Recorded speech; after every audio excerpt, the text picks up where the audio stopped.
Yay.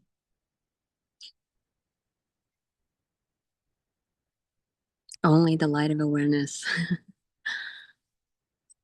There's only awareness.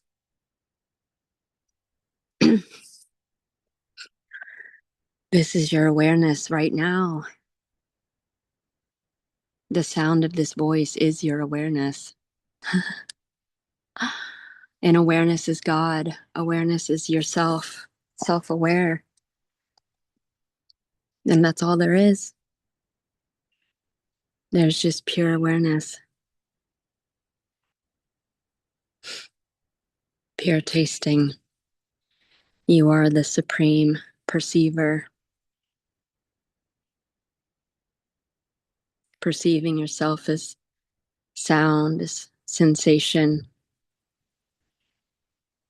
How can you separate yourself? It can be so obvious, so ridiculously obvious that all there is awareness.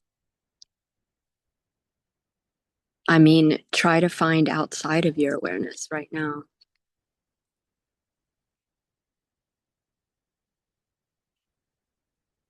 Try to separate this sound from your awareness. It is you.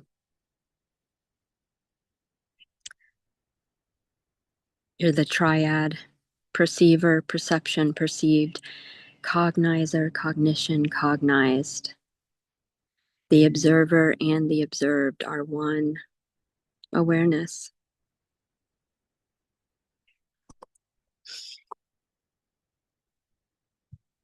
So you as awareness are the sound of this voice,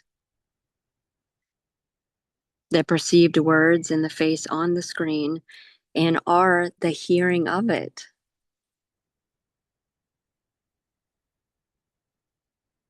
Singular,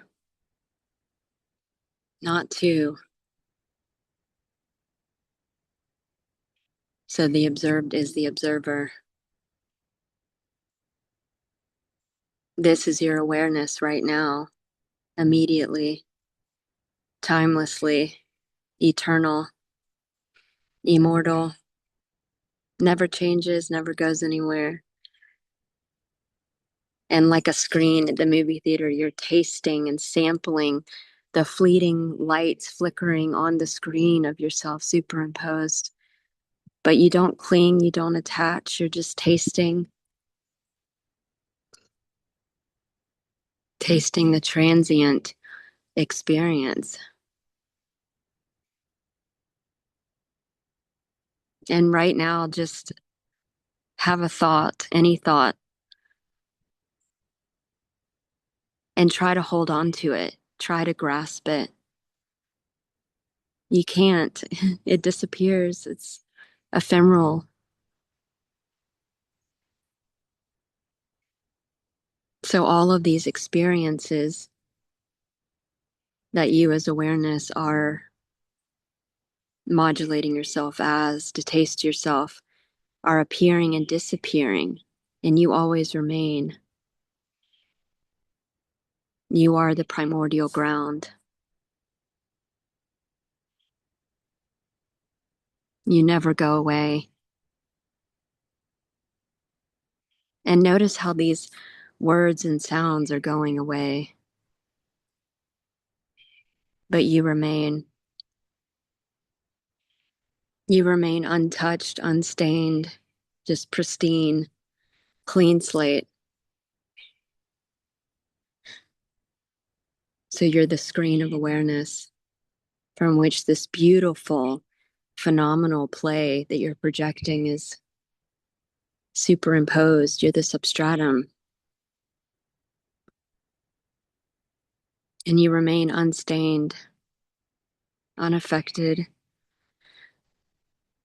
just basking in the joy of awareness, just being yourself, being the light of awareness, illuminating the show, pervading the show, tasting it, tasting the immediacy of it right now, and seeing yourself in it. It's not separate from you. It can't appear to exist without you. So all of these thoughts and sensations and appearances and sense perception is made of you.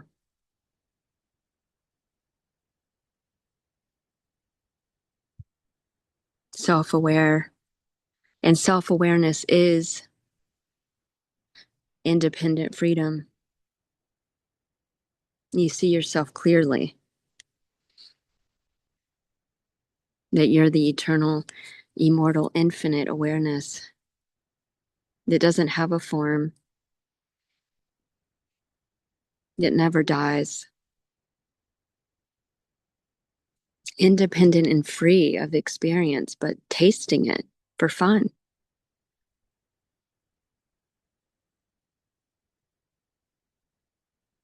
And all there is awareness.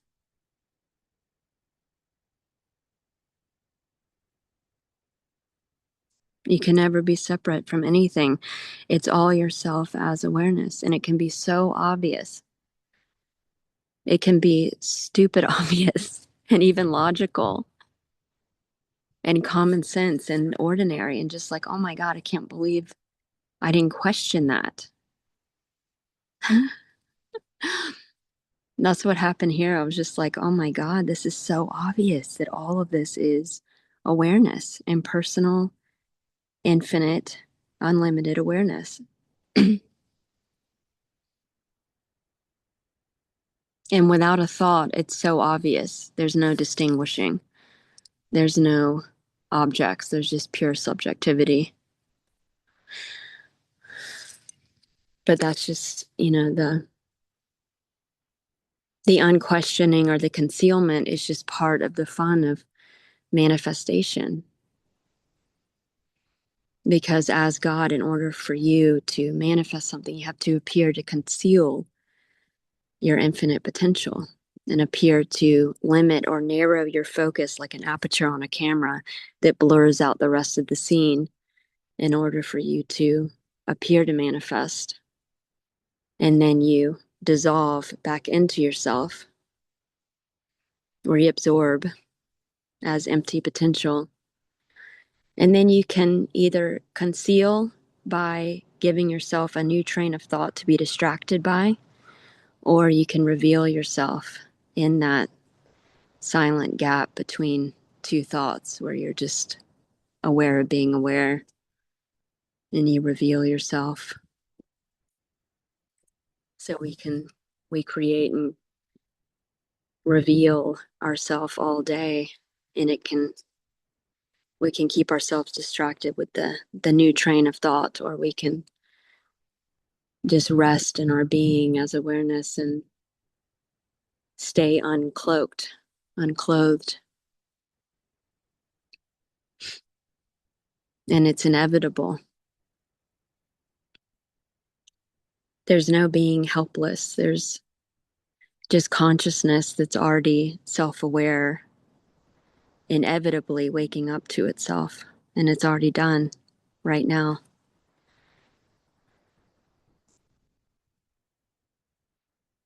This is already awakened right now.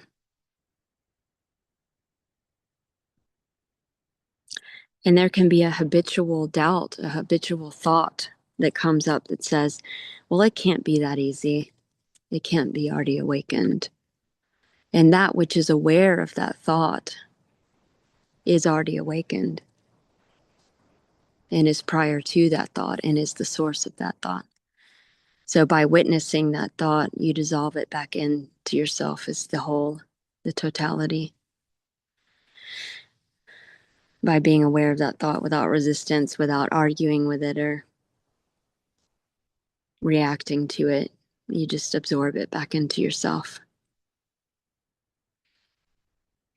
as the empty, open, aware field of infinite potential.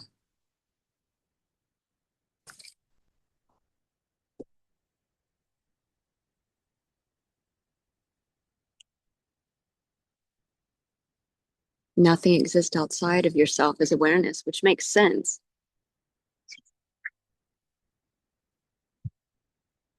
When you examine this, you're like, oh yeah, this is all my awareness. There is nothing separate. There's no separate object. This is all pure subjectivity. And even if you break it down conceptually and walk your way through it, when you examine an object, all there would be is seeing or touching, which is sense perception, which is awareness. So a tree is not a tree. Nothing is what it appears to be. It's all in your invisible being, your invisible infinite awareness.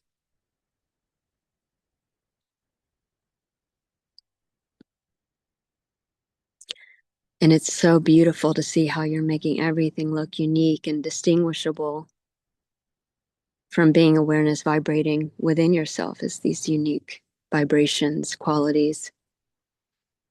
And you're like superimposing, encoding, perception, which is awareness. So awareness is appearing as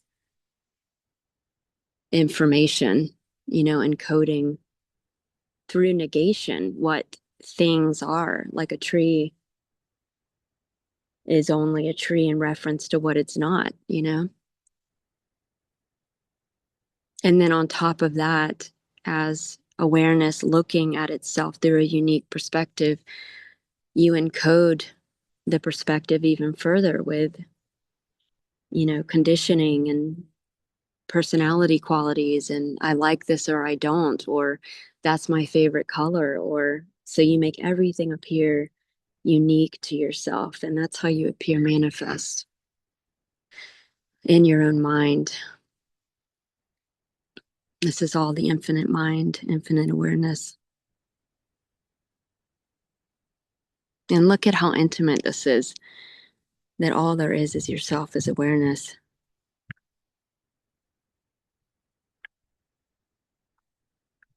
Pervading and encompassing everything, every thought, perception, sensation, feeling.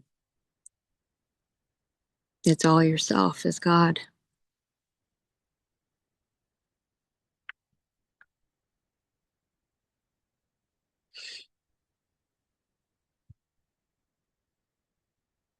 And right now, you as God rendering, creating this video right now by paying attention, making it appear manifest, transmitting these words, rendering yourself knowable through this sound.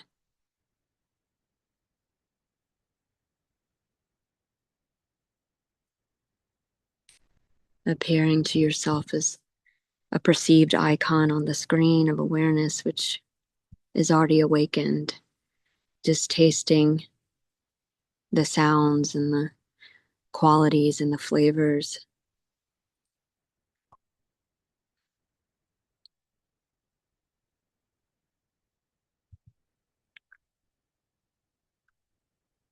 I want to read a quote from Shemaraja.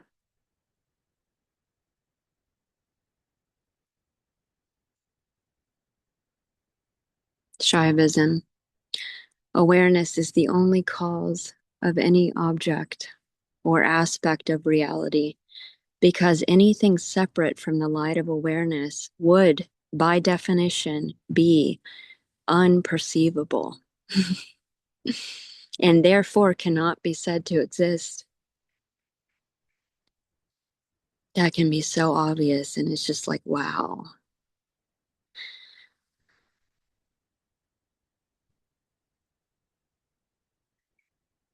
Even logical and common sense. I mentioned that to my son the other day, who's the king of logic and his math genius, and he's like, yeah, that's ridiculously obvious. Okay, some more quotes by him. Awareness, free and independent, is the cause of the performance of everything. One's own self is infinitely powerful. What you really are is the creator, sustainer, and dissolver of the whole world of your experience, of the universe as you know it. Reverence to the divine, which constantly performs the 5 acts of creation, preservation, reabsorption, concealment, and revelation, in which by doing so reveals the ultimate reality of one's own self, which is nothing but the joy of awareness. That is freaking beautiful. Here's a quote by Christopher Wallace. To recognize that there is one eternal perceiver of the arising and dissolving of all this cognitive process, and you are it, is supremely empowering and liberating. For in doing so, you realize that you are always choosing your experience of reality, and you can also choose differently. You are not and never have been a victim of circumstance. That's amazing. This is very empowering and doubtless, you know?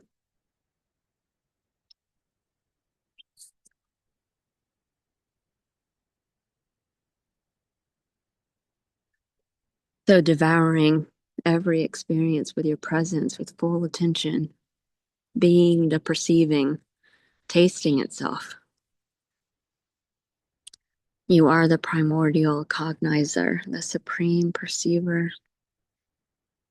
In every experience, you can only find yourself, which is so beautiful because you can never really conceal yourself or hide from yourself because you're literally everything. So you even wake up to yourself in experience.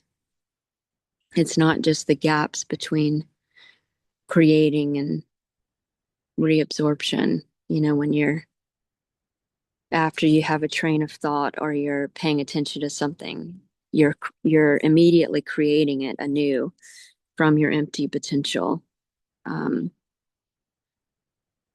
and then you sustain it for a moment to pay attention to it, to like a computer scanning information. You're perceiving, you're tasting it, you're holding it still in your awareness, and then you reabsorb it, you dissolve it back into yourself. And then there's that naked moment where awareness is naked of experience, all alone, and you can easily recognize yourself in that moment. Or you can conceal yourself by having a new train of thought, which usually the trains of thought are always about the previous train of thought. It's like a retrospect situation where it's always coming back and talking about the previous thought to stay distracted. So that's how you, as awareness, conceal yourself, and you keep recreating scenarios and things like a feedback loop, you know, or you can reveal yourself. But you can also reveal yourself in experience by paying close attention to experience, which is the tantric way of awakening or seeing yourself.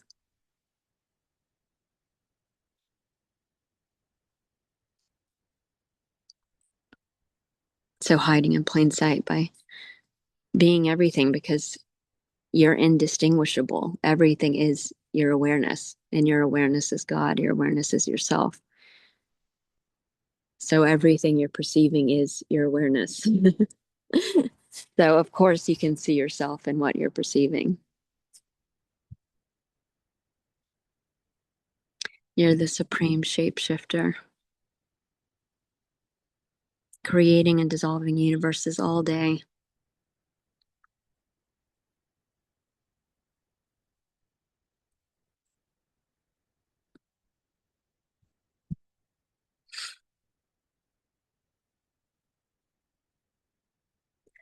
Jenny was always into efficiency and like finding shortcuts. What is the quickest way to the goal? I was like, give me the remote control, give me the fast forward button, cut the bullshit, cut all the fucking concepts. I knew all of that was a scam. I was like, it's got to be easier than this. It's got to be, and that was for everything. That was for art projects. It was like I was always into distilling the information, like the PowerPoints to it, like the quickest and shortest way to accomplish or finish something or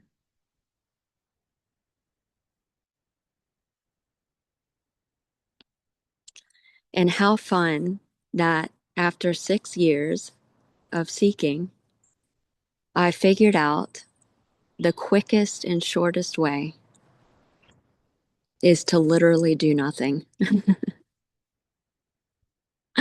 That's the joke. Already being what you already are, which is effortless, and any sort of effort seemed to hide myself, conceal myself.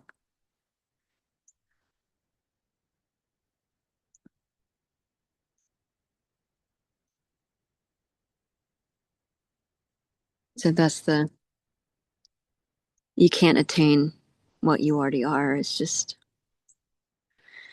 you just kick back and rest as awareness, and if any thoughts say otherwise, you just witness it. And when you witness it, you're being aware of being aware, which is being yourself as awareness.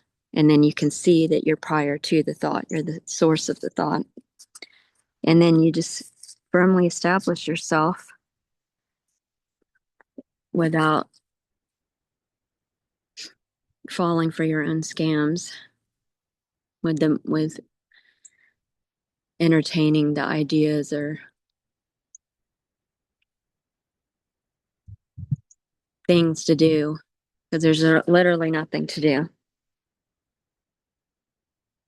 So whenever those would come up, I would just witness without thought, and just, they would disappear, and then they don't come up anymore. And there could be a habit of those thoughts, and the more you just sit on your throne is pure awareness, witnessing, tasting those thoughts, welcoming tenderly, unconditional love, just allowing, not resisting, observing, perceiving, tasting it, knowing that everything's yourself is awareness, even the doubt, even the resistance, even the personalization. You can never separate from yourself. You're just tasting that frequency of yourself.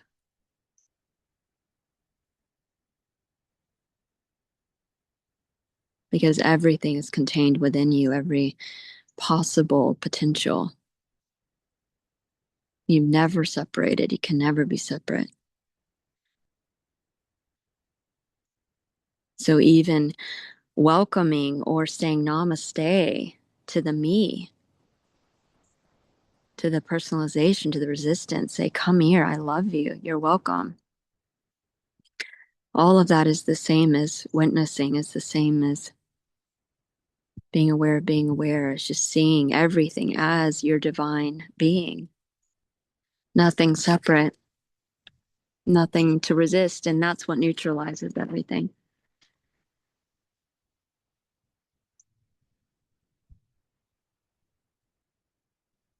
Yeah, literally any effort is where you appear to play hide and seek, because you can't attain what you already are. You just kick back as awareness and enjoy the show, like being at the movie theater, watching the movie. You're always independent and free of the movie, but you're tasting yourself as manifested qualities through the flickering light on the screen.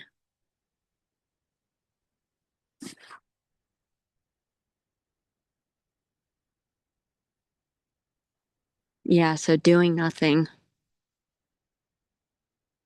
Leave it alone. Back off. That's what I used to make little sticky notes for myself. Back off. To remind myself when those little thoughts came up that doubted or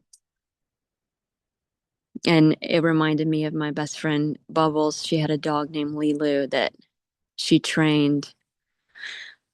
Lilu would see a squirrel and be trembling and ready to run after it, all excited, and she would say, "Leave it. Leave it." And right when Lilu would leave it, the squirrel would disappear and Lilu would be off tasting something else immediately happening. So that's how this is. It's just leaving those thoughts alone that say, I need to do something or I need to attain something, is abiding as the source that doesn't need anything, doesn't need to do anything, being what you already are.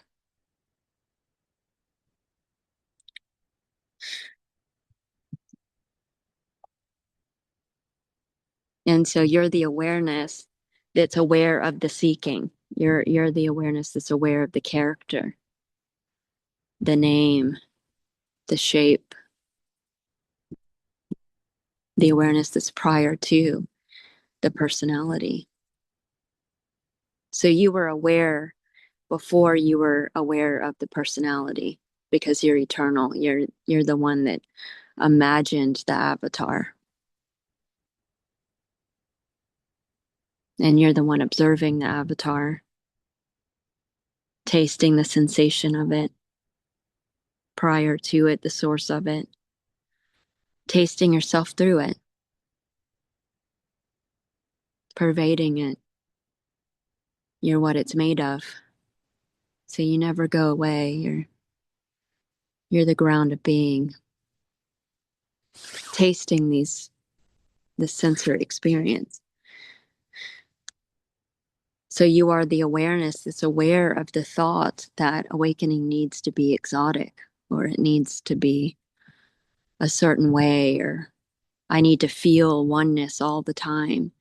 You're the one aware of that thought. You're not that thought. You're not limited to that thought. You're what the thought is made of. So the thought is awareness because you can never be separate, but you're vibrating at a frequency within yourself, appearing as thought, but you precede it, you're prior to it, and you're not limited to it. So there's all sorts of little mind tricks that can come up that I observed, where it was like there was a thought, it needs to feel like ecstasy all the time, and that's when I'll know I'm there. But what's so cute is that which is aware of that thought is already enlightened. So seeking goes nowhere. It's completely futile because you are what's being looked for is the one looking, is the one seeing the idea, the thought that precedes it, is prior to it, and is already whole and complete. So that can be another cute way to conceal or hide from yourself is entertaining those thoughts.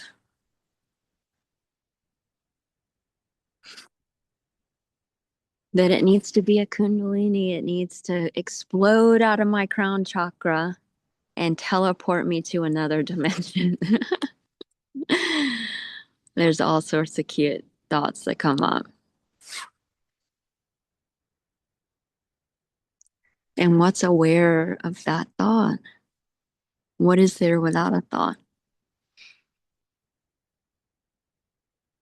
Oh my gosh, the joy of awareness, just pure enlightenment, pure being. Already free. Already free. Too free for there to even be anything to do to be free. That's what's so wild. Any effort is missing the point. The only sin, which is also awareness appearing, is playfulness. And so that can be worship too, and just brought home, witnessed and welcomed and allowed to be without resistance, bringing it home. Namaste, I see the divine in you. You are me, come home. Everything's myself. So this is like a self-aware movie screen, pure awareness, unchanging, unstained, clean slate, like the white screen, the white background. Tasting and sampling immediately the flickering, flashing, and fleeting light of experience dancing upon you without Velcro, without attaching or clinging to the previous scene. You just remain unstained, clean slate, totally free, totally independent of what's appearing, but enjoying it like watching a movie. It's just amazing. You know that you never die. You know that you're never harmed. You're eternal. Just sampling your creation, because you created all of this from yourself. You are infinite potential, which you contain within you, infinite dreams, infinite possibility. So you're just enjoying this beautiful creation. And notice how everything is just appearing and disappearing. You can't even grasp anything. Look at these words appearing and disappearing. You can't get them back, but it remains in you as an empty potential. You can always, access like computer memory. But the point is you are that which is constant, which is permanent, which is the substratum, what remains right now, that's hearing this sound, that's aware of this voice. So it's abiding as yourself, as your true essential self, without a doubt.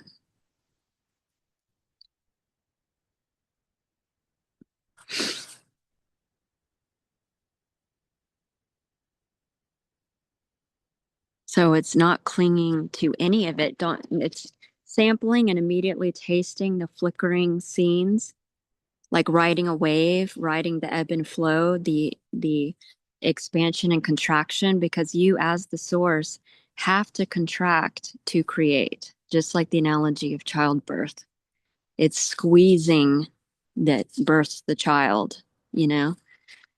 So there is, a contraction and expansion happening every moment. Otherwise, you wouldn't experience anything, like in deep sleep. So it's just, you're not identifying with any of these fleeting emotions and experiences.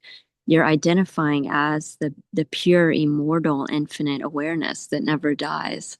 So it's like you shift identity, you realize your true identity.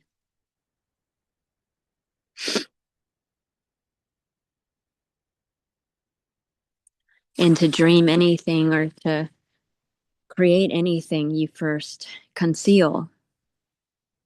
So this is the joy of awakening. It's the joy of recognizing yourself as God. You first appear to hide. You first appear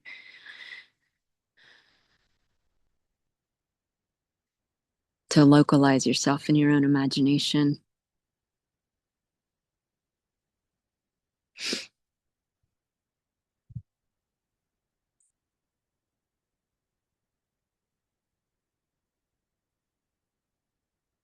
So there can be a dissolving of a pendulum swing, because you see it all as yourself, as awareness. All there is awareness.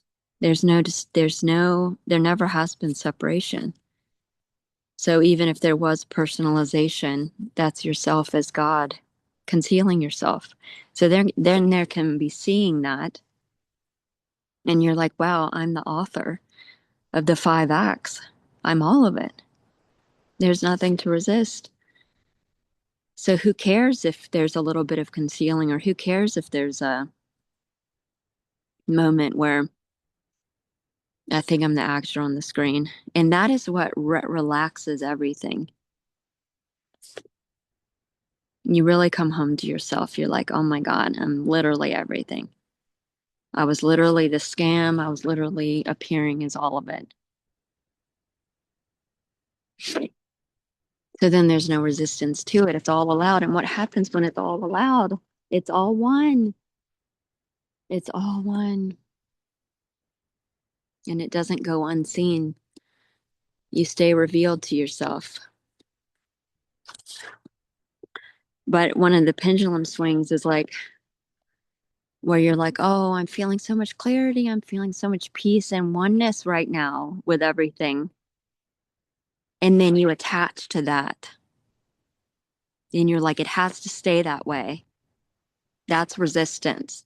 So then if you're creating that, then you're going to create the opposite. You're going to create the next day being like, oh my God, I'm back in the role of playing the character in the movie again and identifying and resisting and getting pissed off because you created that in that moment of clinging to one. You create the separation and opposite.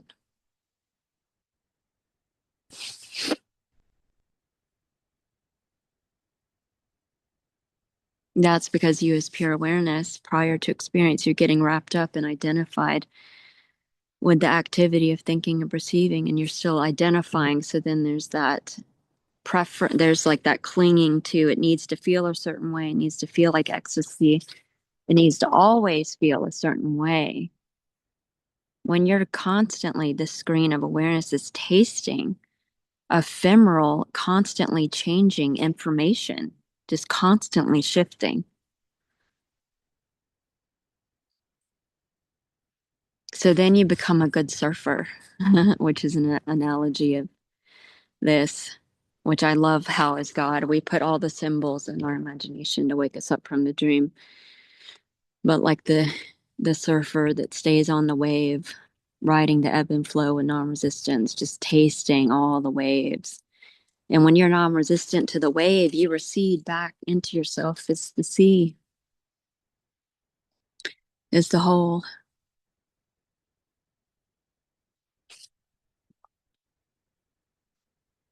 So worshiping all of it, equally divine, every experience that you're tasting. If there's resistance or if there's a thought of even the clinging,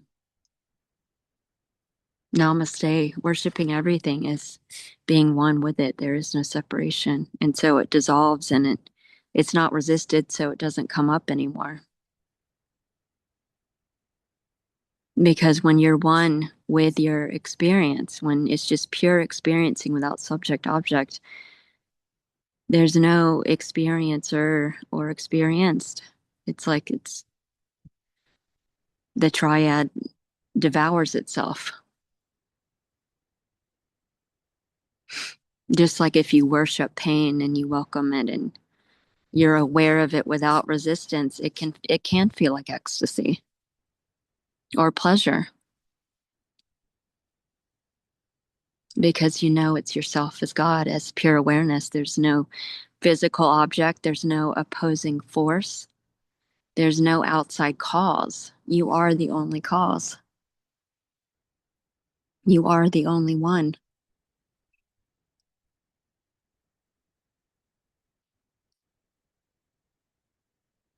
So whatever is changing, that which is temporary and can go away, like an elevated spiritual experience, cannot be what you are. You're even prior to that. Prior to the experience of awakening, prior to all the experiences. So there can be a thought that's attaching or identifying or clinging to a spiritual experience. But you're the awareness of it, you're prior to it. You don't need a spiritual experience.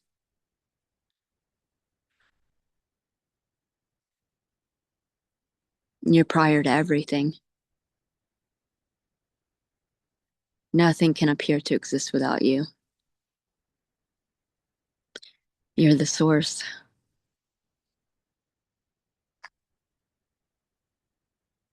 So whatever can change, whatever can go away and disappear, like an elevated spiritual experience or a high frequency or a feeling of oneness, is not what you are.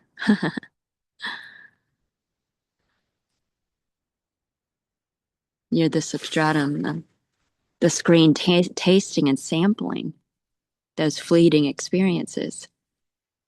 But you're not yourself in experience. You're the pure subjectivity, so you're not an object. You can't see yourself as an object. You can only be yourself right now. The one aware of this sound, the supreme perceiver that doesn't need anything, doesn't need to attain anything, doesn't need a spiritual experience, is that which is always remains, watching the coming and going. You're the one watching the coming and going of ecstasy, hunger, sensations, thoughts, appearances, peace, happiness, and suffering. Tasting, sampling, pure and personal, unqualified awareness. Tasting yourself is a unique vibration quality. And you never were the character with the mood swings. You're the primordial ground witnessing the ups and downs. And you can't get to yourself with the mind or high levels of spiritual experience or high frequency because you are prior to them, witnessing them. What a relief. Already home right now. And you're that which is aware of the whole show, the whole circus. The whole Leela. So the spiritual experiences are part of the Leela, part of the play, God's TV show, like Ramana called it, or someone did. And that which disappears is not reliable. So that's why we break our own heart looking for stuff outside of ourselves, and we see clearly that it's unreliable, that it's temporary and transient, so that we're forced to turn around and look at ourselves as pure awareness. And that's why we can't find ourselves we can't grab or hold on to a spiritual experience or anything.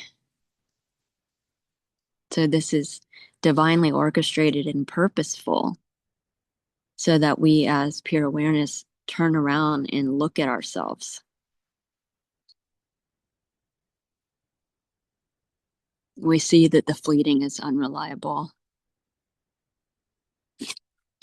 So not clinging or attaching to any of that because you are prior to that. You're prior to all experiences, tasting them dissolve within you as pure consciousness. So abiding is the screen and just enjoying the show and knowing you're limitless and having fun. You can't ever die. Eternally dreaming.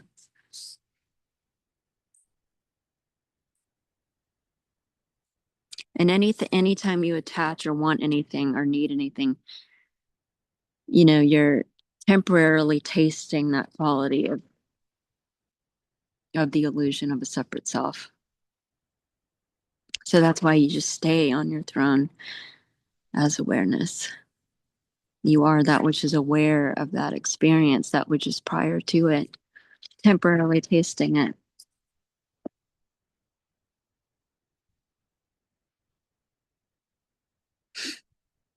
Abiding is the supreme. You're the supreme perceiver of all things.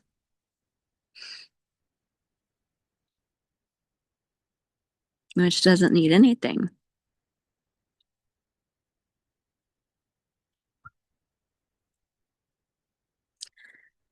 So tasting the fleeting lights and just remaining the clean slate.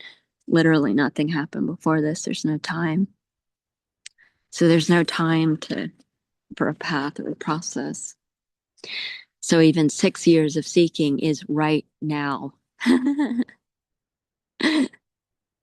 6 years of seeking is right now.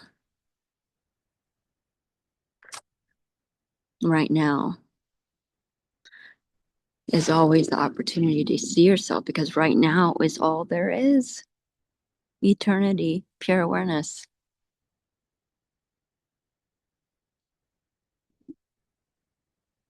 You're the one immortal, invisible awareness, tasting qualities, but you remain independent, autonomous, independently autonomous and free.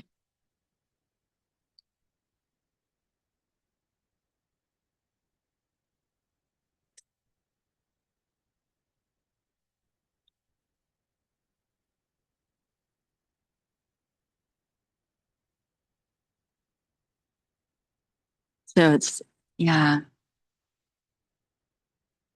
there's like a tasting with detachment, because, you're the absolute, projecting the phenomenal to taste, but you see through it, you see what it really is. It's yourself as infinite awareness. It's not what it appears to be.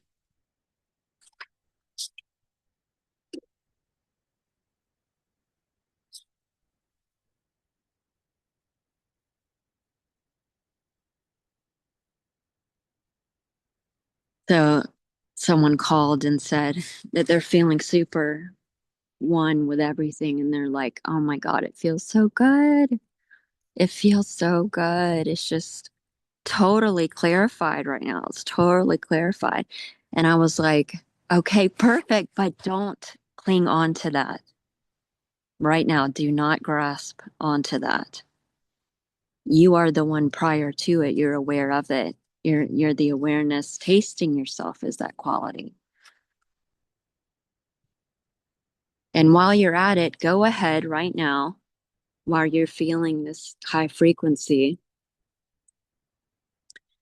go ahead right now and accept the opposite.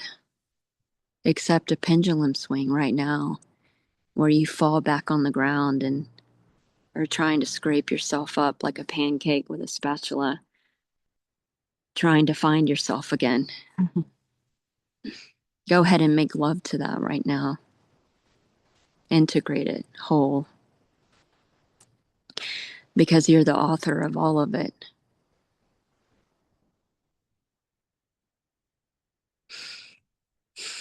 Tasting yourself is everything.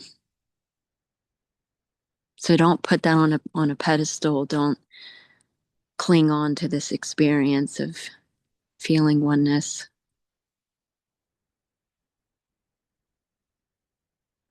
Welcome all of it. Welcome home. Everything comes home. Everything's allowed to be here. Everything is myself as the source. Everything is awareness, appearing to either create, sustain, reabsorb, conceal, and reveal every moment. Every moment a Big Bang, creating a new universe every moment, tasting a totally new universe every moment, riding the wave, being a good surfer, enjoying every bit of this delicious show as you're independent and free of it, tasting it, watching the movie.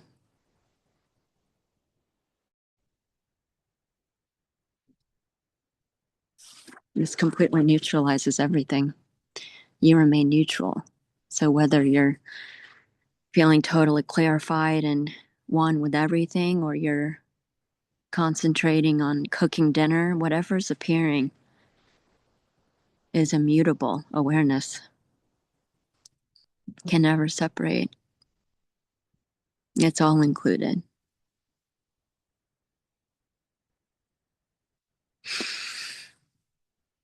And noticing that your creation all day, just watching how you create all of this. It's amazing.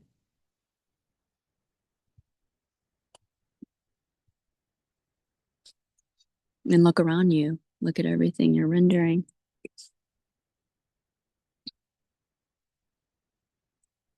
So you're creating it right now. And then by paying attention to it, you're keeping it here for a couple moments. And then when you're not paying attention to it, it reabsorbs within yourself as the source, as the void, as the infinite, empty potential.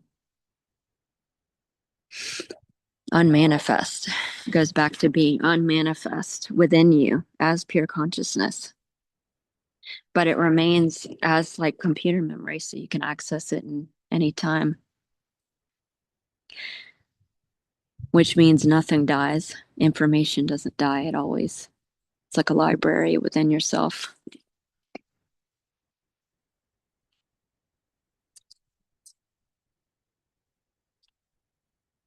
So welcoming tenderly all of it, the confusion, the concealment, disorientation, suffering, pain,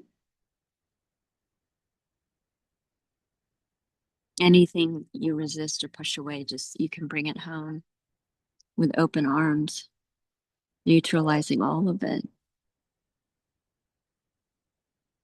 Go ahead now and discard the feeling of unity and wish for its opposite. That's a Taoist technique right there, neutralization.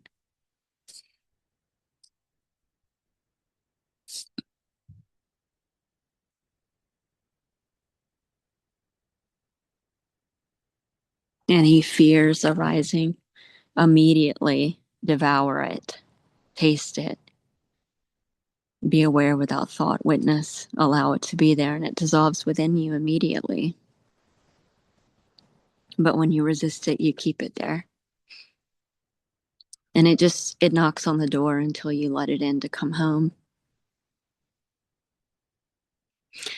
So you can accept and allow and worship and be okay with never having an elevated spiritual experience because you are the awareness prior to it. You don't need anything.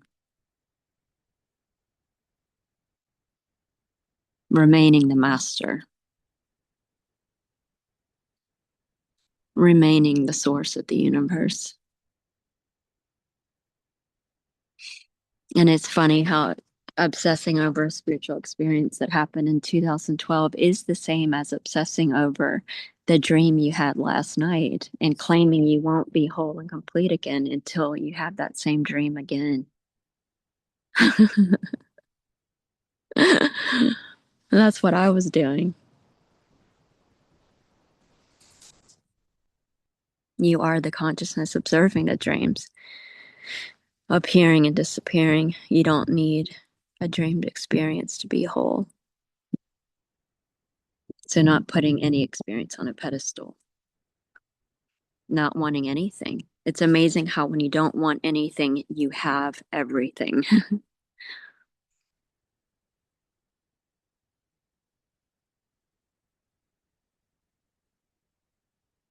You don't need anything to happen. You're so much greater than all of it. It's just incredible. And to want anything. Uh, a Ramana quote that I love is, "You're the king of the universe sitting on your treasure box begging."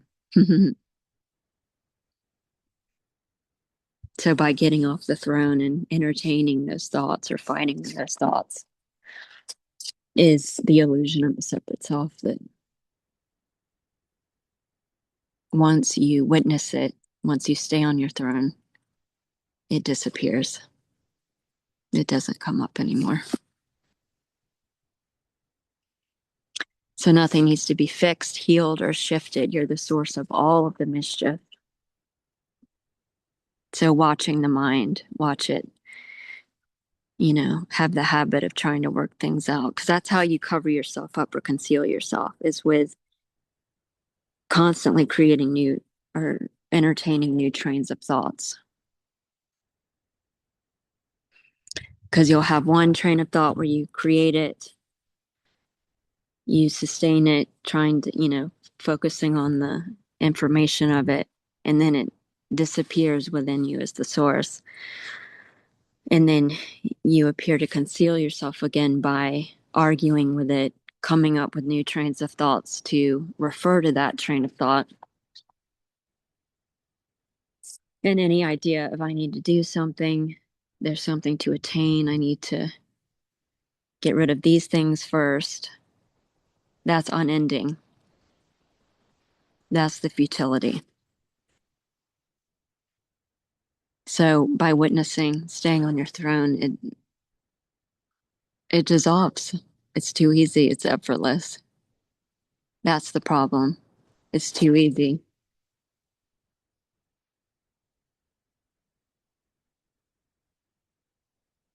It's amazing.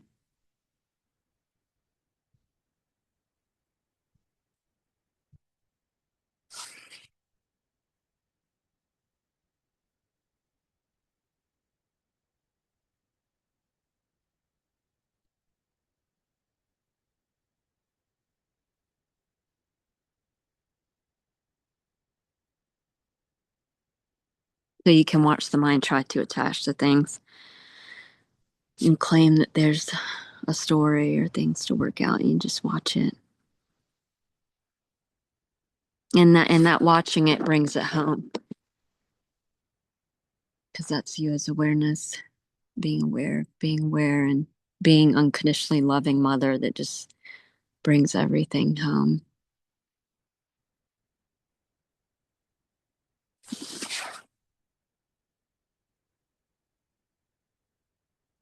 And what is the seeker without a thought? The seeker is a thought. And what's aware of that thought?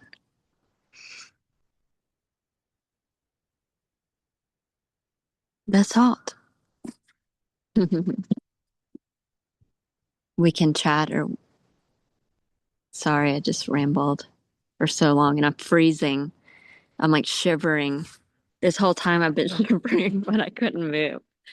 I couldn't like get up and go inside or something.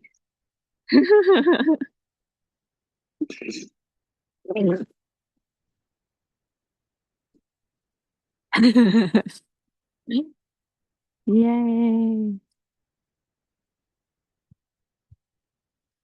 Hey, hey, can you hear Yay. me? Okay. Yes. So Bye, Jade. Have fun in your next movie.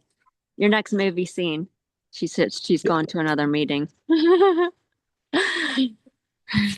it's funny. I sat down here and listening to you, and I'm going over things that I want to say, and all of a sudden you start blurting them out. I'm like, damn it! Of course, Oh, but that's of funny. course because I'm just That's because awesome. every answer is in every question, and I'm just telling myself the answers to whatever I want to talk about. But And the that's fun. example was, uh, I had gotten up to go to the bathroom, and I'm sitting there going to the bathroom, and this thought comes to me. Wow, I wonder what it's going to be like when I finally get it, right? Oh my God. Right? And then it's like there'll be nothing. It, you already get it. It's like, Yeah, and that's so right? cute, those little There's thoughts. no fireworks, there's no nothing. It's just like I'm like, I wonder what's going to change. Nothing. Nothing. It's this right now. Thing. That's what we were just talking about. How funny is Exactly, that? right? Yeah, And those then cute little thoughts. Yeah. it was and I wonder when I'll get it because I do the pendulum. Or what I Uh-huh. was thinking was, say you take a metal ball and you drop it on an anvil. It's just like bing, bing, bing, bing, bing, bing, bing, bing, bing till it comes to a Mhm. right, same sort of thing. But I'm like, I wonder when I'll get it. And I'm like, well, at the right time because At the it's right always the time. right Well, what time. is time? There's no It's time. exactly. It's It's like right now. you'll get it right now. Yeah, that's why the joke is the 6 years of seeking is right now. Yeah. You either choose to do it now or you fucking wait 6 years. It's your And choice. it's always like I'm like, okay, oh, I get a little piece here and I get a little piece there, but I'm like, no, you're just creating all that right now. But Mm-hmm. it's just like, can you imagine if you were dropped right into it? How you'd be like, what's going on here? Right? You start to see unicorns, or you're like, what is going on here? I'm like, it's just because at night when you're in your dream and it doesn't phase you at all in your dream at night. It's just like that's normal. You're doing Mm-hmm. all kinds of weird stuff, and then you're like, well, then you transition into this dream, and it's like if you had a but you think it's so real. You think it's so real, and then if you were dropped into it, you'd be like losing your mind, or Mm-hmm. you're non-existent. Like it's just crazy, and it's just like it all builds up You create to the patterns to point. make it Yeah. ordered and look not chaotic, and because that would But just be then crazy. Like but if then you tuned into a bunch of different perspectives of yourself, it would be total chaos. Imagine having seven thoughts at once. You can only have one yeah. thought at once. This is very intelligent. Yeah, so Oh, that you're able absolutely. to experience, like a tree, or you only taste one little scene at a time, one little moment, you know. You appeared. And Hmm? you build it up for yourself to be almost like a ta-da, and you're like, man, wow, I did this all for myself, right? Kind of Yeah. thing. That's it. It's all yours. But I did watch or I do have a memory of watching a video of same thing. The guy's like, can you imagine having two thoughts at once? It'd be chaos. Hmm. That's why you have to experience as an individual thought.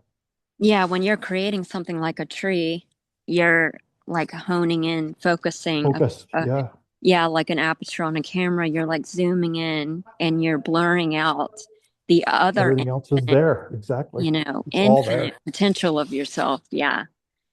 It's crazy. And it's so cool to examine how you embed this code into your awareness as perception, like with negation of all possibilities. So then a tree is a tree when you negate what it's not. Well, it's not a house, it's not, those other things, and it's not this color, it's not that color, it's not this shape, it's not that shape. And so then you encode this information to make it appear as a tree, which is just awareness, vibrating within itself is it's just so cool. Everything so it's so brand new. Everything. Even when you think that you're having a memory, it's never the same. It's not the exact same because Hmm. it's fresh. It's brand It's new. new. You It's don't new. remember it the way that you don't Yeah, remember it really. You're you're creating right. it right on the fly. Yeah, you're From the clean infinite, slate. infinite. Yeah. Hmm. It's Like it's literally nothing's ever happened before this. that's right. You're creating a new universe of right now, right now, right now, Every right infinite potential. That's right. now. Absolutely. Wow. Yeah, limitless. And you can watch the five acts of all day. You can see how you're creating something, holding it there for a few moments to taste the frequency or discern the information, and then you dissolve it back into yourself as the source, as empty potential. And in that moment of nakedness, you're alone with yourself, you know, you can see yourself in that moment, or you can conceal by going right back out instantly with a new train of thought, or you're creating with the thinking and perceiving, or then reveal yourself. I mean, you reveal yourself all day. You do all of it all day to create. That's the only way you can experience. It's perfect. It's so perfect. I say Hmm. that to myself over and over and over again. It's absolutely perfect. It is. It's purposeful. It's divinely orchestrated. All of it. It's to feel everything, everything. Otherwise, you can't because you are Hmm. no thing. Yeah. It's so fun. Perfect. I know. It is amazing. Yeah, everything. Hmm. Oh, man. Yeah, and that's also the sacrifice of manifestation for, and it totally makes sense. If you're infinite and you're unmanifest, no qualities, you have no knowledge, you're complete empty potential, unmanifest, that you would have to contract to appear to manifest. So you, because you're totally in your expanded, you know, essential self, you'd have to contract to create something. And in that is the concealment. Yeah. So that's, yeah, that's what has, to be done. And it's so cool that we put the little symbol everywhere in the dream, in the imagination, like the symbol of contraction and expansion of even the heartbeat, the pulse, which is like the spanda shakti, Mm. and Orgasm. the vibration, yeah, the orgasm, and also the childbirth. It has, the Yes. uterus has to contract to push out the manifestation. So contraction has a bad reputation, but you wouldn't experience shit without it. You'd be in deep sleep. And what fun is that? You want to fucking dream and create because you're God, and it's the joy of creating. It's the joy of being aware Totally. and experiencing yourself and waking up to yourself. So, that you have to appear as what you're not first to wake up to yourself, to recognize yourself as what you are. So you taste what you're not to see yourself. And your people will call it the Akashic records. Well, there are no records. You are the record. And you're creating it from infinite potential. There is no records. You're just creating it on the fly. Hmm. Everything instantly. It's Yeah, infinite. oh, it blows your non-existent mind. It's just I'm gonna go inside because the battery's dying. I was determined to be in the sun.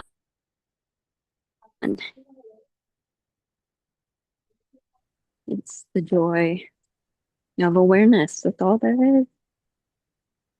Inseparable. And the more you see that, the more you're basking. The more you see that that's all there is awareness. and you mentioned it earlier, if you weren't aware of it, it wouldn't exist. It wouldn't be existing at that point, at that moment. It wouldn't be what?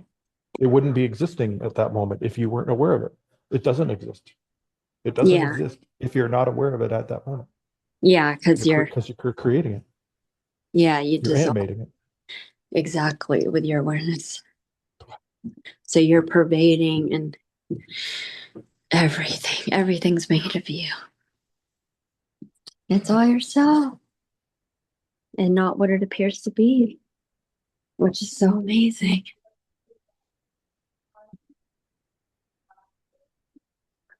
And really going into it intimately.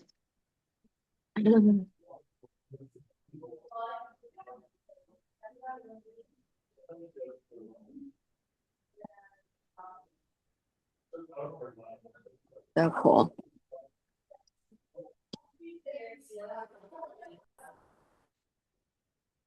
Just teleported.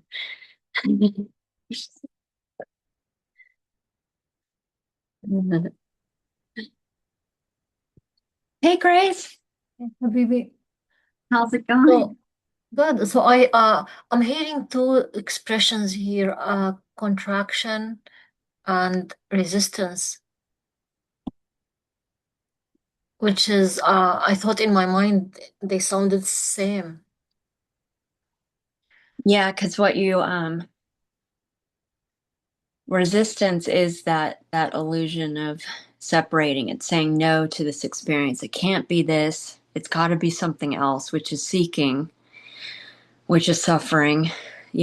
And so that's when you're playing small, when you're off your throne, it's pure awareness. when you're identifying with the activity of thinking and perceiving, which is the illusion of the separate self. Because when you argue with the thoughts and you're like, oh no, you didn't, and then you're working it out, you're trying to work it out and argue with it, and that's when you appear to be playing small, which all of it's God. There's no separation. You've never separated from being God. There's nothing but God. So that's just you as awareness appearing as that unique vibration, tasting it. You're still prior to it. You're the one aware of it. So you're still witnessing all of that. You're still unstained, unaffected. Nothing can ever harm you, but it's just when you're appearing to conceal yourself with with getting addicted to thoughts. And so for here, it took a little bit of discipline. Even though there's nothing to do, the fast forward button is literally do nothing and just witness. But it seemed here that I really stayed on top of witnessing when those thoughts would come up, and it was so cool. It became like a game or something because it was a playful game. Because they would come up and I would get all excited. I'd be like, "Yay! This is my freedom! My freedom! Come on, come on! I love you! Come on up! Come home right now!" And so when those thoughts would come up, I'd witness, be aware of it without resistance, without thought, and instantly watch it dissolve. Like you can't even grasp it or hold on to it, or you just see yourself as awareness. When you're being aware without thought, you're being what you already are, which is effortless. It's not a doing. It's being what you already are, which is still doing nothing. But there was a vigilance with that. I was on top of whenever this would come up, and I'd be like, "Yay, hurry up and come home." And then there's a finite amount of that because it sees you as consciousness. You see yourself more and more and more and more. You're doubtless. You're like, oh my God, I'm literally everything. I'm even those crazy ass thoughts. There's nothing separate from me.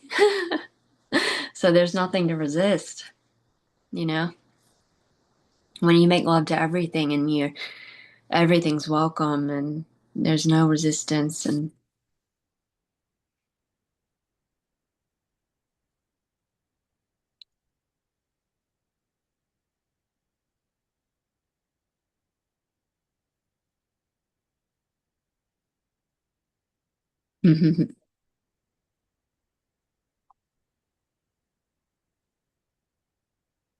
everything's awareness, even the ego.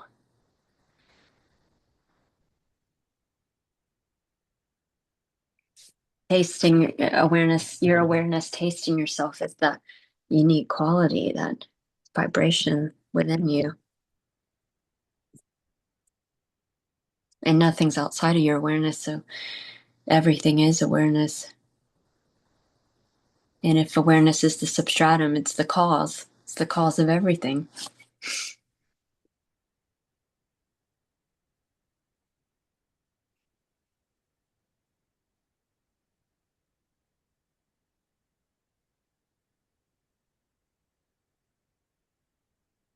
I remember talking to the ego like a cute little baby. I'm like, I love you. You're welcome. You can be my pet. And then it just got playful, And then, because it's like, well, if I'm the author of the 5 acts and I can never separate from myself, I'm literally everything, then what's there to resist? Everything's allowed to play on the playground. Yeah, I laugh at myself all the time. And that's it. I have those conversations and I just laugh at myself, or I'll talk dirty to myself. I'll be like, this is awesome. That's funny. Yeah. Yeah, Another thought that come like, you I can only like make the ego my pet if I understand what it is. Like Yeah. it feels there is again like there is a like level of understanding to differentiate what is it, so I don't have to keep falling for it. That's why maybe there is a sense of seeking there, or something wants to get something, but maybe without adding this uh, definition or like another layer of because I think anything I start to call it as seeking, it has a connotation of I'm not supposed to do this or resisting it. Or Yeah, just yeah, sorry. witness all of it. When you witness the ego silently, when you silently witness, you can see clearly what it is. And everything's appearing within your awareness, so it's not separate from you. It is you as awareness. But you as awareness are modulating yourself as the activity of thinking and perceiving, because that's how you create this imagined reality and hallucinate this and make it appear manifest. So when you figure out what is the ego, what is it made of? So what it is the activity, awareness appearing as the activity of thinking and perceiving. And so it's a thought, because without a thought there is no ego. When you don't have a thought, you have a direct experience of being the empty, open, pure awareness, pure consciousness. And when you look for an ego without a thought, you can't find one. It's the activity of thinking and perceiving that, when awareness that's prior to it, the source of it, gets identified with the activity of thinking and perceiving, it creates this illusion of a separate entity, a separate identity. And that's the persona. That's the, and so the ego. Okay, so like say you're God, you're pure awareness. You know that you're formless, you know that you're infinite. You know that you're independent and free and you don't need anything. And then you put on a headset, a VR headset, and you go to play a game and you pick an avatar. The avatar comes with a unique set of qualities so that you can play the game with it. So the ego is creative, and it's a fun perspective that awareness can taste itself through. So you can taste uniqueness through opposing qualities. So you appear as all qualities, and you only know one quality in relationship to what it's not, into the contrasted quality. And so you make everything seem unique. That's the only way that you can taste chocolate, or you can drink fine wine, or you can manifest a cruise ship, or whatever random stuff. You just so the ego is creative and it's fun. It's like and when you see yourself as the one wearing the headset, the one behind the headset that's prior to it, that's projecting it and tasting it and illuminating it, and the one mind that's perceiving all of the experiences, then you're in love with the ego. You're like, oh my God, this is fun.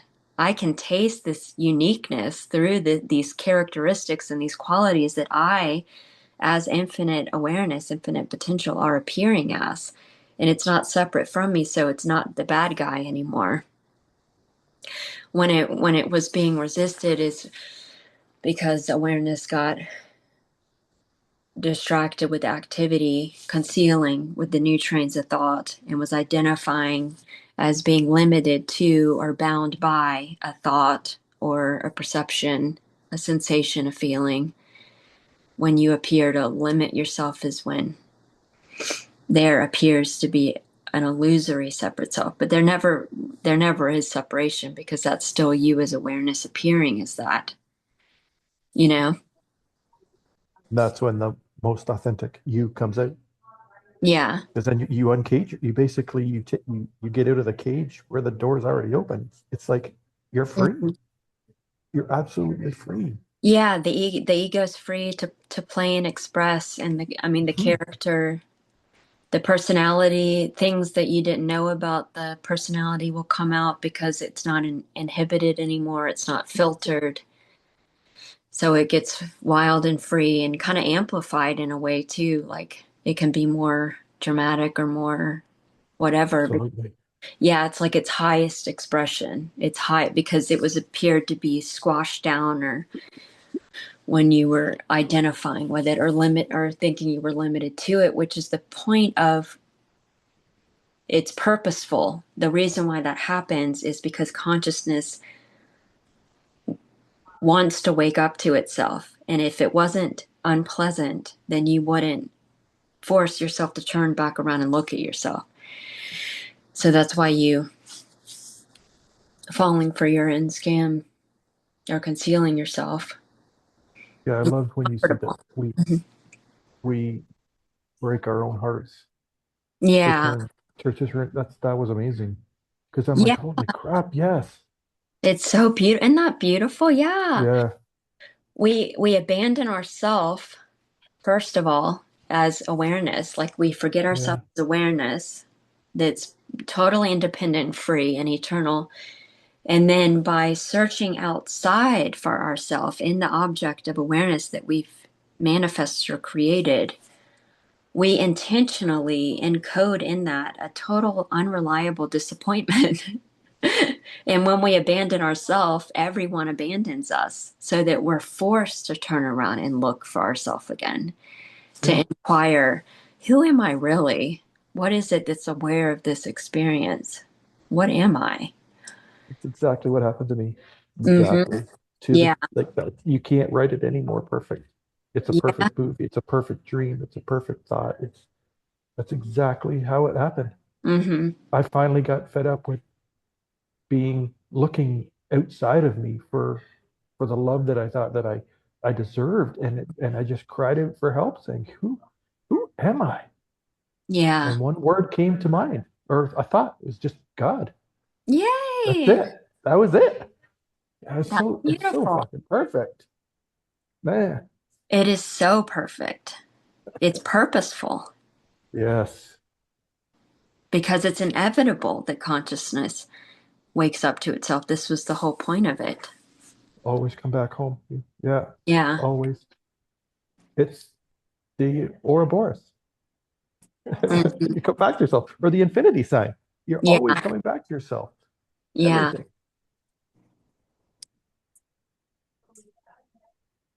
So I just want to point out something. Yesterday, I was um, sitting at around midnight, and I am not usually a great good reader. But yesterday, I found myself reading an article, and I was really absorbed in it, and it felt so good.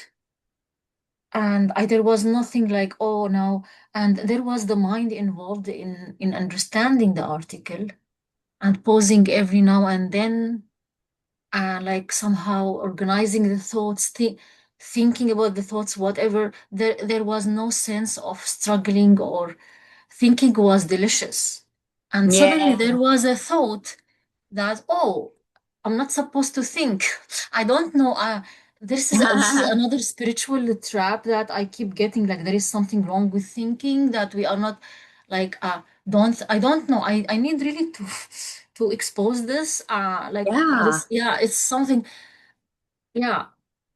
You're right. That is another spiritual trap to try to get rid of thinking.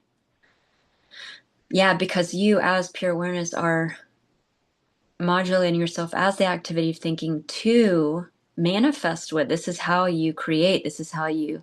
So thinking is fun. Thinking is amazing. And when you are not resisting anything, when you're just resting as awareness and you're self aware, which is total independent freedom, you know that you're everything.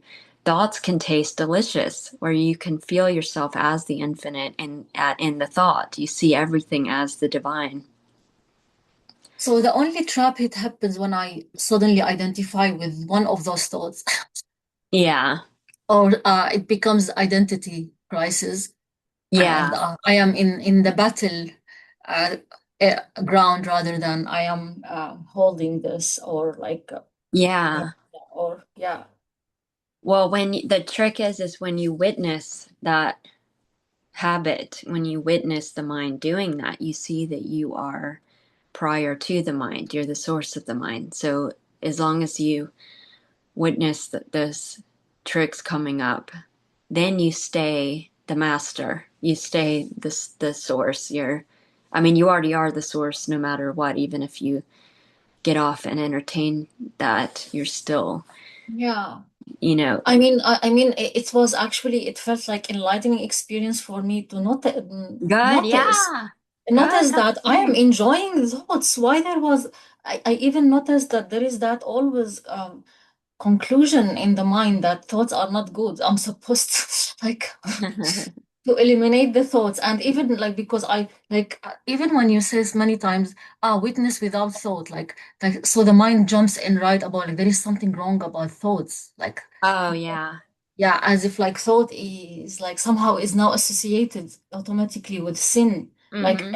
every time I'm thinking, as if like I'm sinning, uh, which Oh, can funny. also Well, then worship. Do the opposite. Worship it. Say, come on, bring on more thoughts. Come on, thoughts. Have as many as you want, like, and just bring everything home. Allow everything to be the tantric way, the tantric quality of it. Like,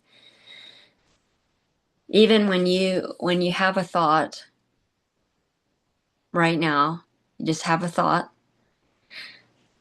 and watch it appear and disappear within you as pure awareness. And then when you go into, well, what is it made of? It's just pure awareness. It's all awareness. So there's never any separation. The issue is when awareness is identified as the thought and is appearing to feel limited, and you're resisting and getting all pissed off. That's when the secret weapon of being as you already are is pure awareness and witnessing the thought. Awareness gets detangled from its identity with the thought. So that's the Vedantic approach to that, the direct path of. can you say that again? Awareness get detangled from Yeah. its Okay, so identity. yeah, so by witnessing the thought, when you're witnessing, you're abiding as what you already are, which is awareness that's prior to the thought. So awareness is aware of being aware, and it can see itself clearly, which detangles you from the identification of limiting yourself as the thought. You see that you're the source of it each time you're witnessing. And that is good for when you're um, too identified with the thoughts, when you're too much resisting, when you're too much fucking suffering or feeling separate and all that stuff. By witnessing it is when you detangle. And when awareness, the Vedantic part of this is when awareness turns around and looks at itself all alone, naked, by just being aware without thought. That's a direct experience of being enlightened, of God seeing itself. Consciousness sees itself clearly. You have to get naked from the experience first. When awareness has been too much tangled up in the experience, too much, you have to turn away and look at yourself clearly. Then the tantric part, that's the halfway point. That's not all the way integrated because there's still a duality there. There's still, well, I'm the subject and there's still the object over there that I haven't integrated. But then the tantric part is when awareness sees itself clearly first, then turns back around and it's like, oh my gosh, all there is awareness. All there is myself, tasting myself as thought, as sensation, as perception. There is no separation. And then you fall in love with everything. You're like, wow, there's nothing to resist. It's all myself as the beloved, as the pure, timeless awareness that's eternal. So everything's eternal, everything's infinite, everything's limitless. There is no form, there is no physical separate reality with time and space. There's only my pure subjectivity. So even a tree, everything I see is myself as awareness. And that just brings everything home. And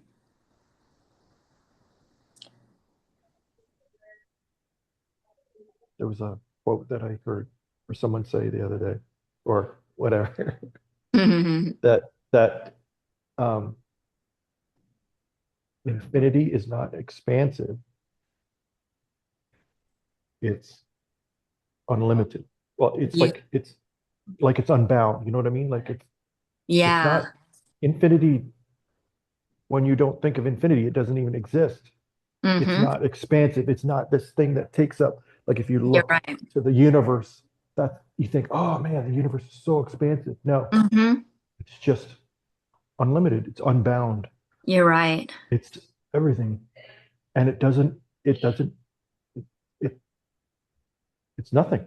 It's no Hmm. thing. It's incredible. You're right. Yeah. It's because even this, when we refer to expanding into ourself as pure awareness or unfurling more or discovering infinite discovery or discovering more about my infinite self, there is no expanding out or unfurling out. It's already unfurled. It's already fully expanded. It's already, has no limits, no boundaries, no borders, no. And it's all done right now. There is a comment I would like to make. I mean, regarding to my seeking. Uh-huh. The thought process is really. I mean, it could be a big barrier. Now, the only thought that I think, I mean, thinking happens just like Hmm. everything else. It's Yeah. a form, so you know, every form is just consciousness. Yeah. So, or awareness. Uh, Hmm. so thoughts, what helped me actually is realizing that thoughts, as somebody says, are just a cosmic event. They're not my thought. I don't think it's Hmm. a cosmic event. The only thought that's tricky, that's kind of like a Velcro thing, is the I thought. Is I am here, and these are my thoughts. Hmm. So essentially, when I get to the realization that there is no person here, Hmm. and all these thoughts are just happening, are just Yeah. a cosmic event that are happening, just like everything else is a cosmic event. If you Yeah. Just witnessing. Yeah. just witnessing, everything else is just awareness showing up as Impersonal. as Yeah. objects to Yeah. us as separate people, a separate person. But essentially, all matter, everything that shows up, every form, all matter with no exception, as somebody says, is just awareness. Yeah. Exactly. No exception. All form is just Yeah. awareness. Now that Isn't that I amazing? thought is the problem, and when I remember that, hey, Mhm. that I thought this is mine and whatever, really is there is no person here, then there is this relaxation and just enjoyment. Yeah. You Oh, can't find the person without a thought. yeah. And the other comment I would like to pose to you and see what your thoughts are is that I realize that as long as there is an appearance of a body, there's going to be this swinging back and forth, this contraction and expansion.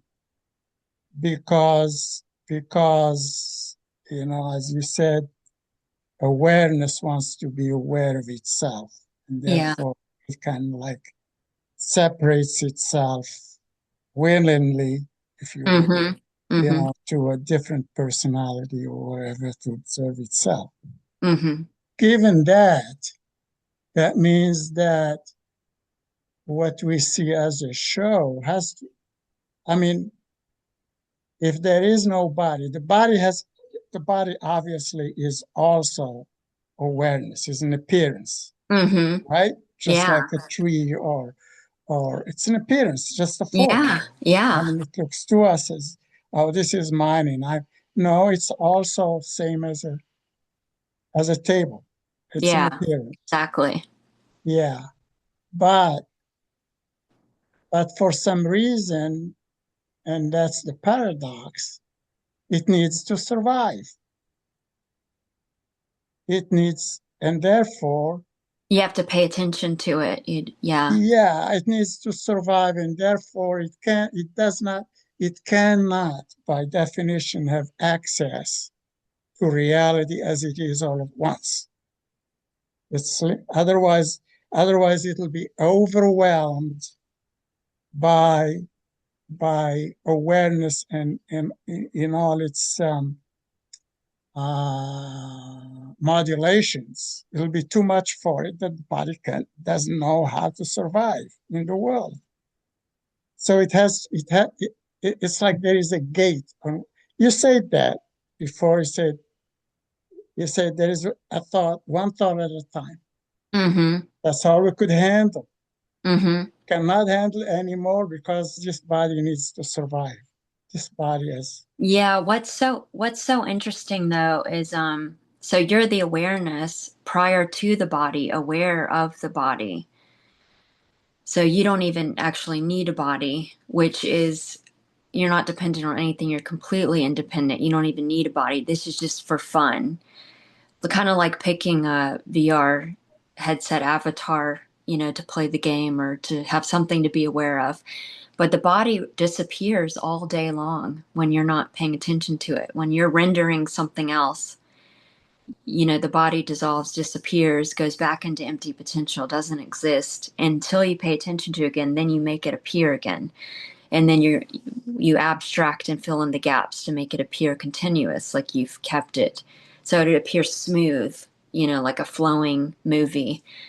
Otherwise, it would just be chaotic single frames, so and then the body at night completely vanishes. That there's no world, no body. Your body is not breathing in a bed, laying in a bed. It does not exist. Right. And you as consciousness are, creating a new universe, dreaming a different character. Like I was a completely different character in my dream last night. I was not observing Jenny. It was a different character.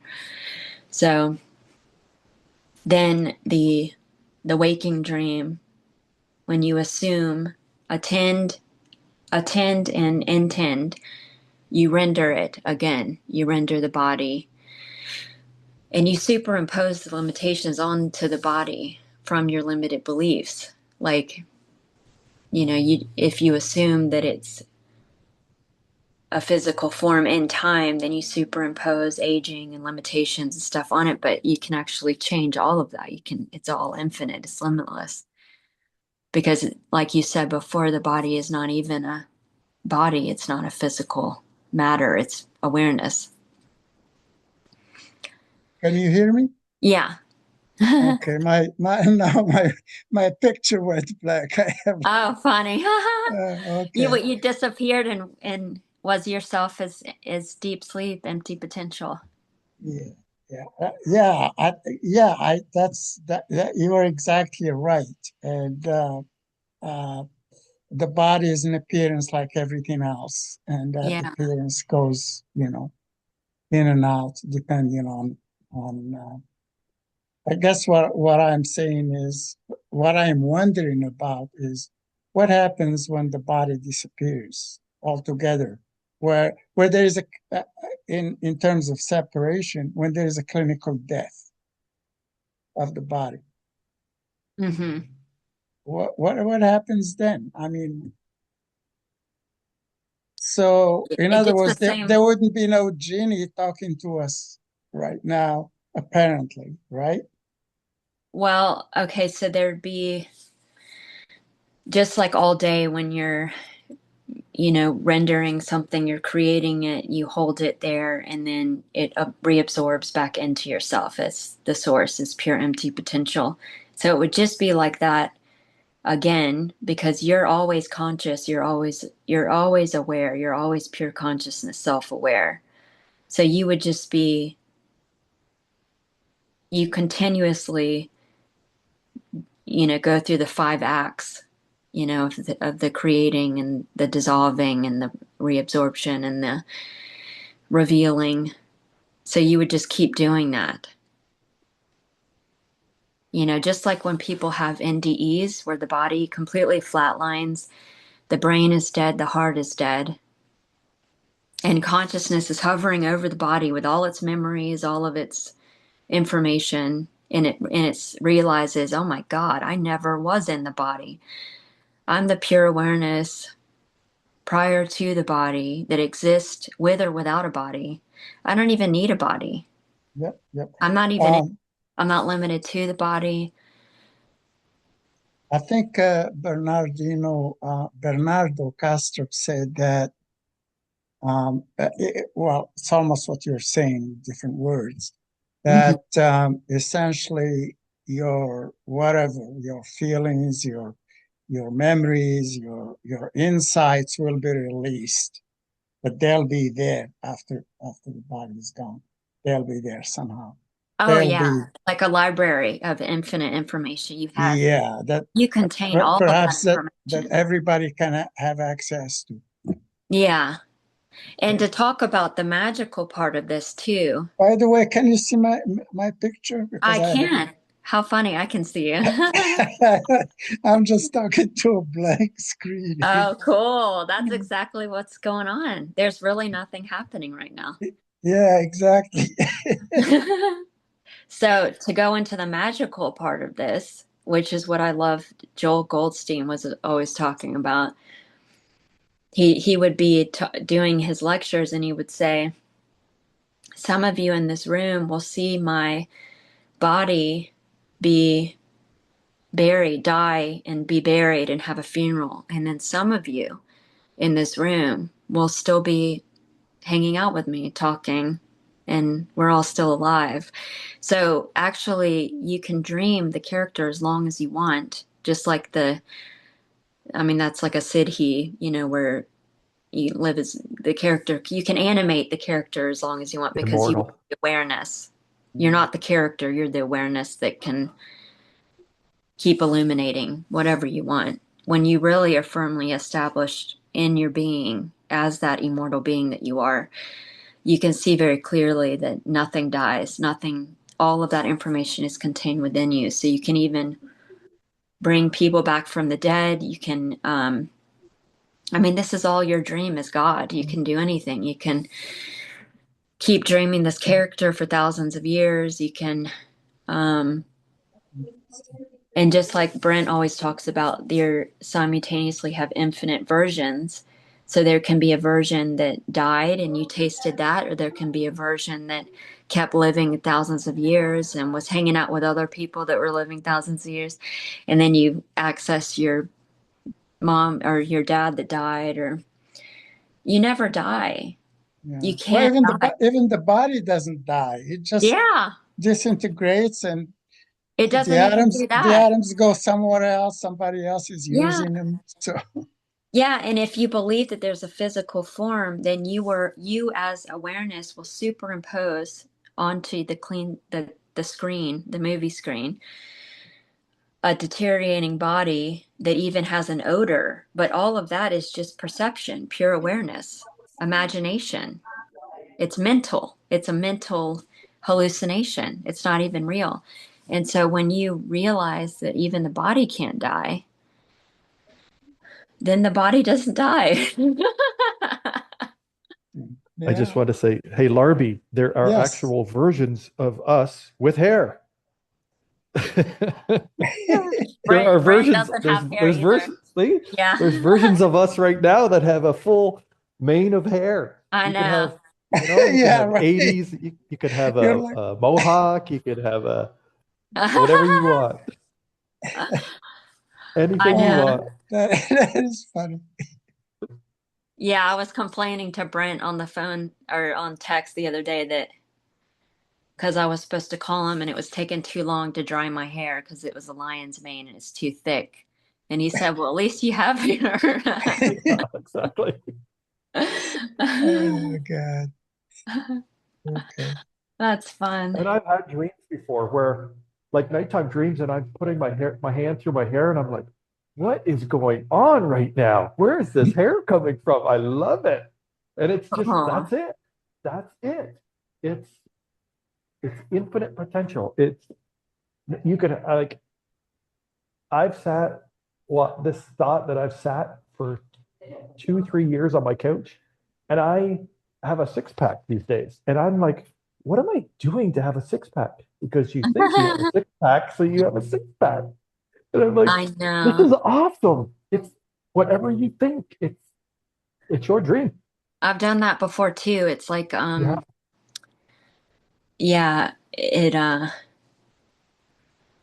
because you superimpose the limitations. If you think that there's a physical thing that you have to exercise a muscle to gain, then you superimpose that placebo limitation and then you experience that. But when you realize you're the infinite mind, you can dream anything, you can do anything. Supplements don't do anything. Drugs don't do anything.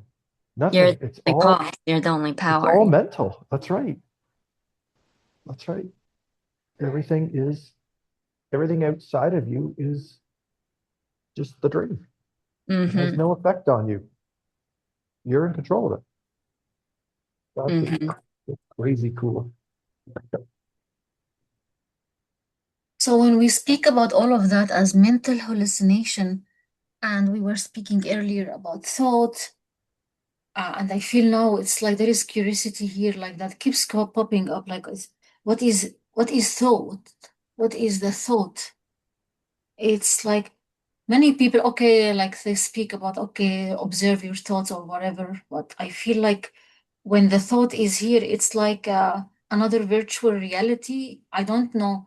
It feels it's like I don't know if it's different experience about. Can you say something about what are thoughts? Like what is anyone if they feel what is a Okay, thought? let's go through the direct experience of it right now. So sometimes it's easier to close your eyes first. Yeah. Okay, let's have a thought. Like think about breakfast this morning or something this morning. Okay, try to hold it there first of all. Try to hold it. Like, so once you ask this question, it's where actually it feels I can't even hold one thing. Yeah, It become, exactly. it feels like Exactly. even like to try to find something and say this is a thought by That's definition. it. I don't even know what is that. It gets confusing. Exactly. It's like a ghost. And when you try to find it, you can't find it. It doesn't exist. And so right now, like have a thought, Okay. even the word thought, Okay, whatever just is the yeah, fast. just like yeah, Okay, anything. Yeah, I what? just want to hold something. Yeah. Okay, watch it appear and disappear. You can't even grasp it. You can't even hold on to it. So you're the pure screen of awareness from which the substratum from which it appears and disappears. It cannot appear without your awareness. It does not exist without you. You're the source. Okay, so then go into what was your thought? That's the thing is actually when you said that there, what pops up is the image of a shit. Again, That's so great. but it's usually sticky, so it was still floating like this, and it has a Okay. full sensation with it. So I'm just like sitting there and watching the floating shit. Uh, Okay, so uh, let's have the thought of the floating shit and then watch how ephemeral it is. Like it's not physical, it's just an appearance and your consciousness. It appears and disappears. It's ephemeral, it's transient, temporary. You can't hold on to it. It's not essential to you because it's not permanent, it's not always there. The only thing always there is pure awareness, which remains. So you're the awareness that remains after the thought. Notice that you stayed there.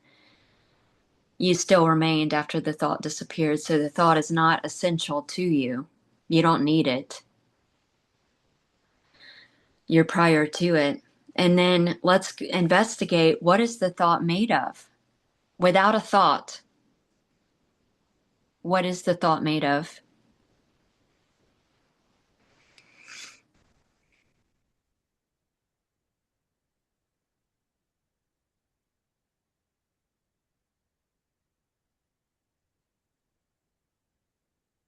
There's just pure awareness. So the answer is awareness. That's all there is, which is what you are.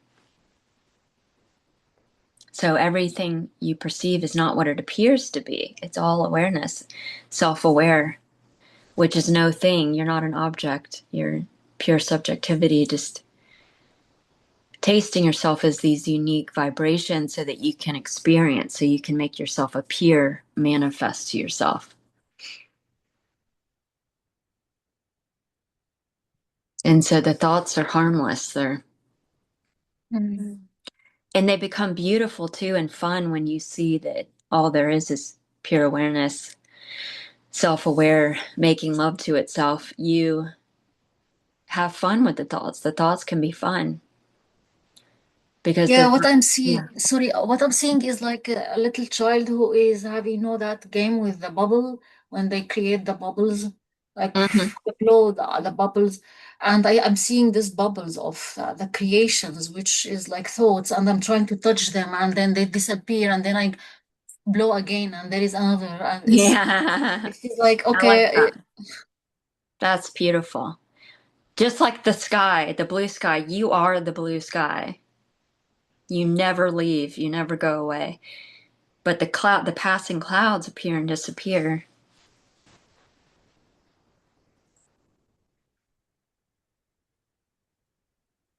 I think when it gets really interesting, if I can do the same about like, okay, thinking about the body. Because there is still the perception that the body is real, physical. I'm sitting here. There is localization and there is desk here. So this is like more rigid form of thought. And that would only be a thought, because without a thought, you've never experienced a body. Can we try it now? Okay. Experience. Yeah. So without thought, just being aware, without thought, there's no body. There would just be spontaneous sensations appearing within you as pure awareness. So it's only a thought that comes in and labels, this is a body. Without a thought, there is no body, just like a newborn baby, the analogy of the newborn baby. The baby has never had a thought. It does not know that it has a body. All there is pure experiencing, pure tasting sensations that are fleeting, appearing and disappearing. And that's all there is, pure consciousness. No labeling, no good or bad, no past, no future, no time. Without thought, there's no time. There's no past, there's no story, there's no personality, there's no person, there's no ego, there's no body. All of that was just a story, a thought. They got believed in for fun so that you as God can wake up to yourself and realize, oh my God, I don't even have a body. Even the body is not a body. Even the body is pure infinite awareness that's invincible, that's immortal, that can't die. Nothing can die. I'm just coloring myself as pure awareness, coloring myself in sensation, perception, and go and look at how beautiful this is, that all there is to this space that you're seeing is seeing, which is awareness. And as awareness, you're encoding this information. I mean, look how magical this is. It's not what it appears to be, but there appears to be colors over there. But that's just awareness.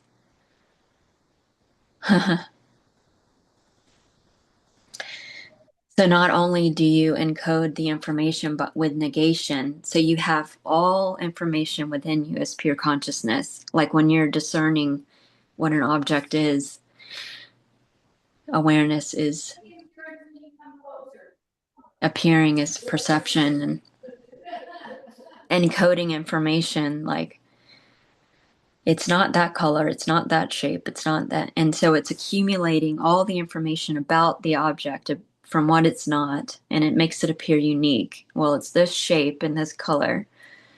And that's what makes it appear to stand out, as you as the pure awareness are appearing to, contract the lens so that you can uniquely perceive something within yourself as unique. Otherwise, you're in the expanded, unmanifest potential and you don't know anything.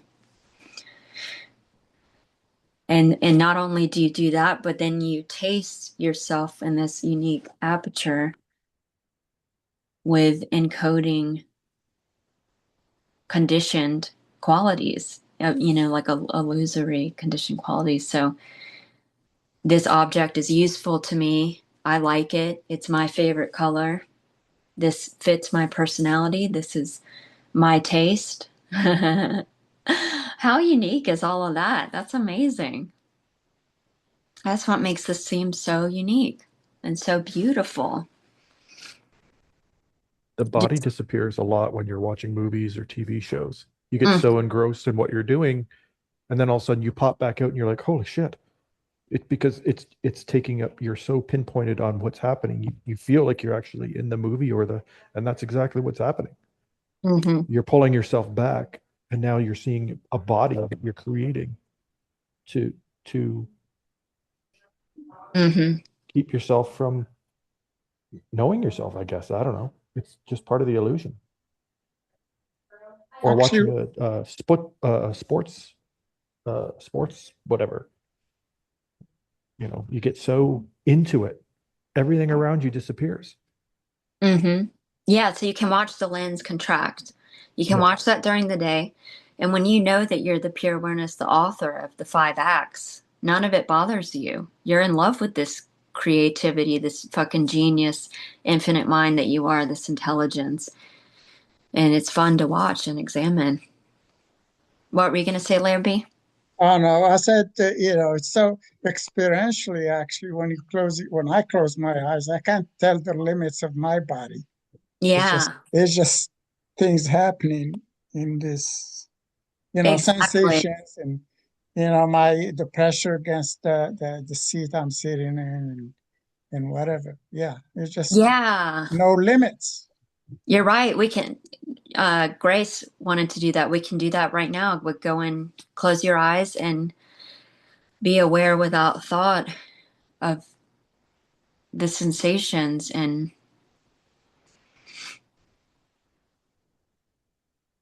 there's no body, there's just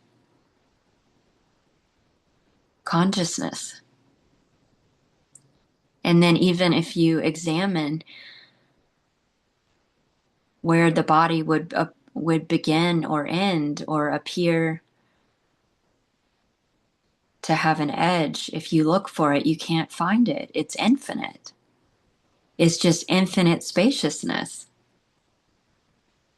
infinite consciousness.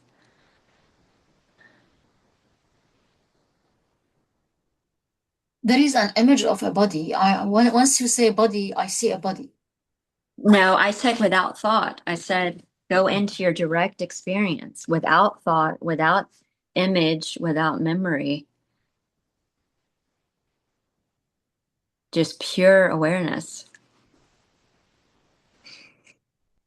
There's just a pure aware field of knowing. And there's these temporary finite sensations that appear and disappear within you as awareness. And that's it. There never has been a body. You've never experienced a body. You always go into your direct experience without thought, without label, without memory. When you go to your direct experience,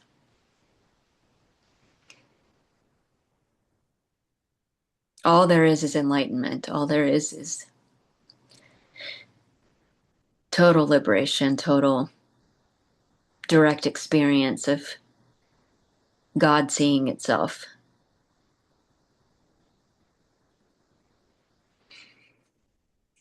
Pure consciousness, clean slate, nothing's ever happened. Empty container.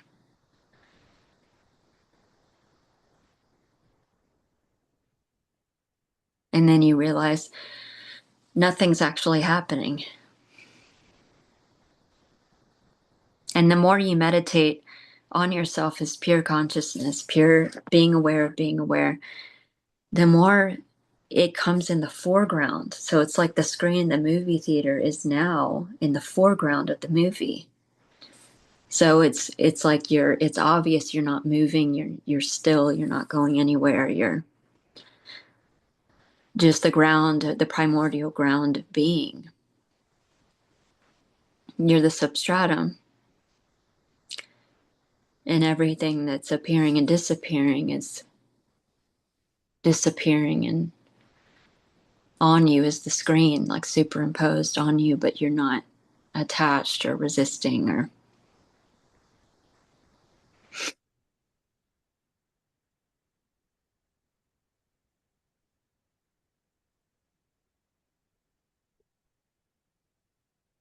yeah. So when you go to your direct experience, which is just pure self-knowledge, self-realization, self-aware being, which is independent freedom, you realize you've never experienced duality. When you go to your direct experience without thought, memory, or image,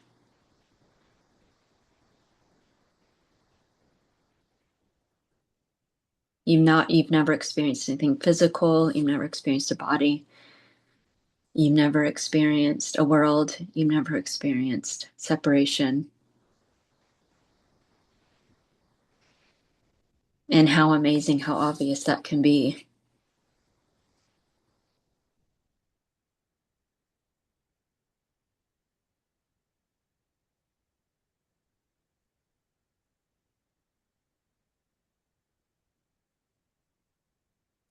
And when this was first recognized, I was like, oh my God, what in the hell? This is so obvious that I've always been this, and that's all there is. And I was like, what was concealing it? And why did I cover it up? And just instantly, I was like, oh my God, just for this revelation to reveal myself, to wake up and recognize,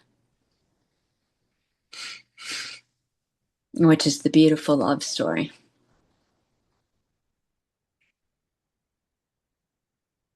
Absolute perfect love story. It's exactly, Yeah. you come back to loving yourself because that's all there is just Mm-hmm. absolute unconditional love. Yeah. Yay. What a love story. And then all of its beauty, even the terror and the nightmare that it was, or the trauma or whatever you were identifying with. You're like, oh my God, what a gift. What a gift. I did that to wake myself up from the dream. I appeared as the boogeyman to scare myself out of this dream. I gave myself these temporary crack hits and things that didn't last, and unreliable, conditional love and material possessions that dissolve, so that I could desperately turn around and look at myself again. How beautiful. Yay, friends. Mwah. Big hugs. Yay. See you next Yeah. time. Mwah.